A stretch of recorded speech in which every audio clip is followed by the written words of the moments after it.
Hello, this is going to be my audience for the day. So this is Lynn, Jenny, and Drew, and I'm going to hand the camera over to Drew, and she's going to be my videotaper for my speech today. So I'm just going to give that to her. My name is Spencer Guthrie, and today I'm going to be speaking on the topic of why childhood cancer needs more funding. So I'm just going to go ahead and jump right in.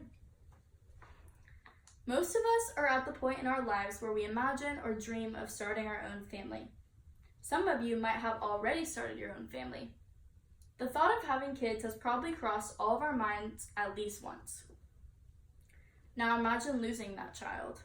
Something a parent should never have to go through, due to a disease that takes over their small, innocent, and fragile bodies. Cancer does not discriminate, and childhood cancer is something that not nearly enough funding goes towards. This is a change that I would like to see in society. First, I would like to mention some statistics to show how prominent childhood cancer is in our world. Although you might not know someone personally with childhood cancer, there are many of families who this greatly affects. According to qsearch.org, an organization specializing in research for children's cancer, each year, the parents of approximately 15,600 kids will hear the words, "Your child has cancer." Across all ages, ethnic groups, and socioeconomics, this disease remains the number one cause of death by disease in children. The number one cause of death by disease. Another fact from the site states that every day, 43 children are diagnosed with childhood cancer. 43. That could be a neighbor, a friend, a loved one, someone you know. You never know. This is a sickening number, and it could easily affect someone that you know personally.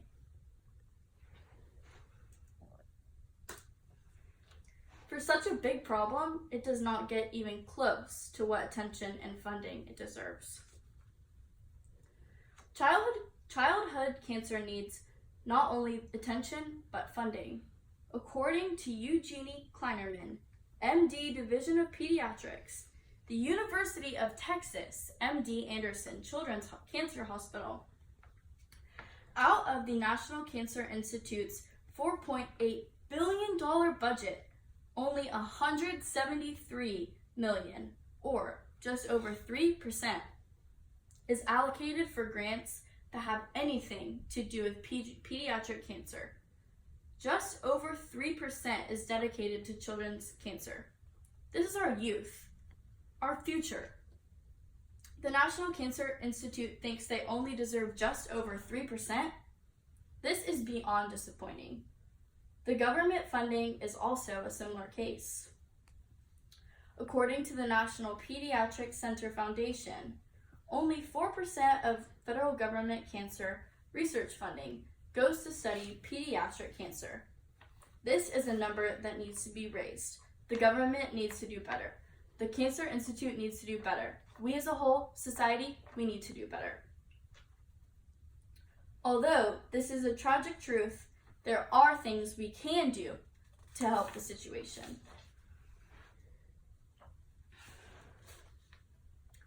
There are many things that can be done to be a voice for these children.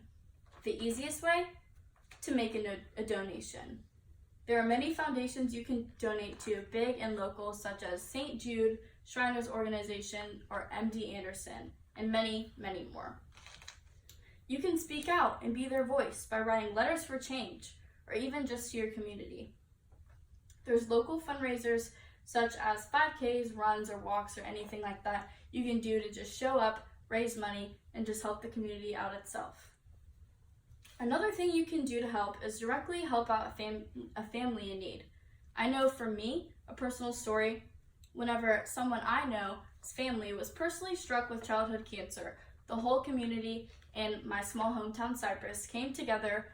We bought t-shirts, wristbands, we raised money, and since I personally knew that family, I know exactly what they went through as a family and how it affected everyone in our community, and it was just a terrible situation, but it was comforting to know that the community came together, went to Light of the Night, which is another childhood organization, to help this family. I know there was meal chains and many other things to be done that definitely made a difference in their lives. And that's just one family. If everyone came out and did the same thing, so many families could be helped. There's also things like donating toys, blood drives, and many other specific things you can do.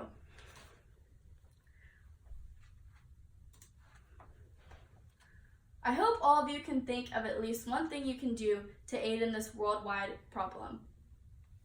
Today, I talked about the facts of childhood cancer, the terrible amount of funding it receives, and the things you can do to help.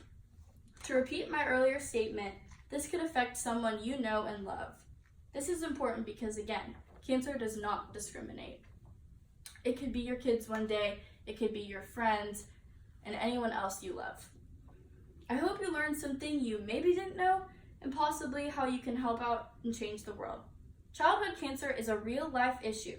Although others might see it, such as the cancer institutes and government, who are only giving under 4% to childhood cancer, I hope society changes one day and can focus on what really matters, our generation and our future. Thank you for listening. Just going to show that my audience is still here. Thank you all for listening. You've been very helpful. Bye.